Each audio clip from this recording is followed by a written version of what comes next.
I think that Hannah had asked for a tour of my room. So real quick, I'll kind of show you around. The first thing you have here is the cell phone hotel and calculator shoe things. I like those.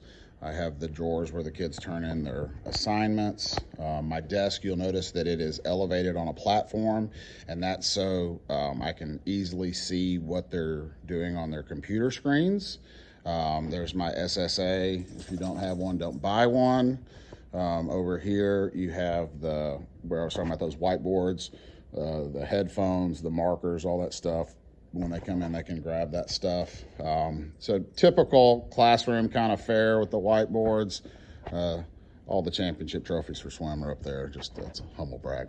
All right, and then you come into the lab, and one of the things you'll notice that this wall was originally solid, and the kids, when they were designing it in EDD, we did the slide windows. So if I've got kids working back and forth, I can open the windows up and easily hear. So we have our robotics ring here. And I built the elevated platform, so there's plenty of storage underneath there.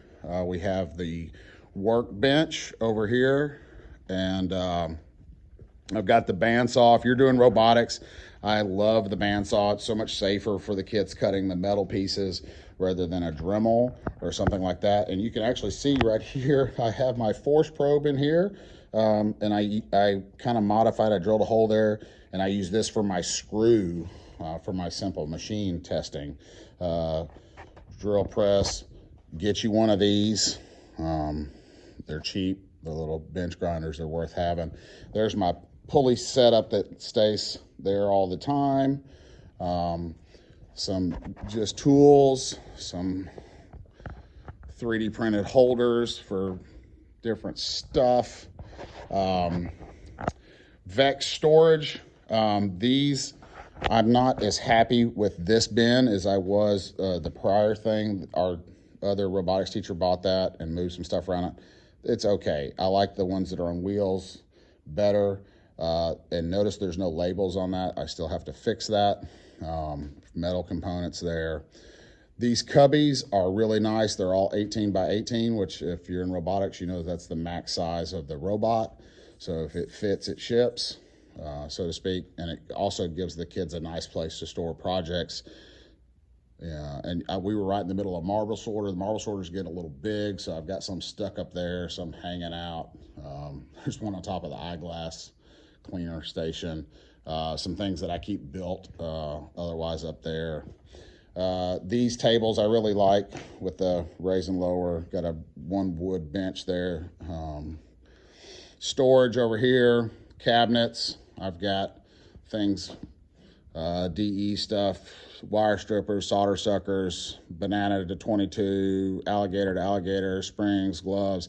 All my Vex sensors are here in totes with a little picture.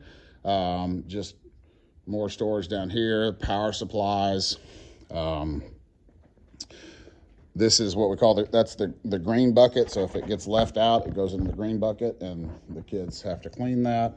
This is messy, but because it's got left. But DE storage cabinet, so this is lockable, which I like for DE because the equipment's, and they can keep their stuff in here. Closet, stuff for POE, flammable liquids cabinet. Let's see what else I'll show you in here. This is the little deal for all the resistors. So like 100, 150 ohms, 1K, 1.2K ohms, stuff like that. And I have another closet that's this size and back in here. There's half pipe Harry's surfboard, 3D printers. We do a bike program for kids, so that's what those are for. More just random storage. So that's the classroom.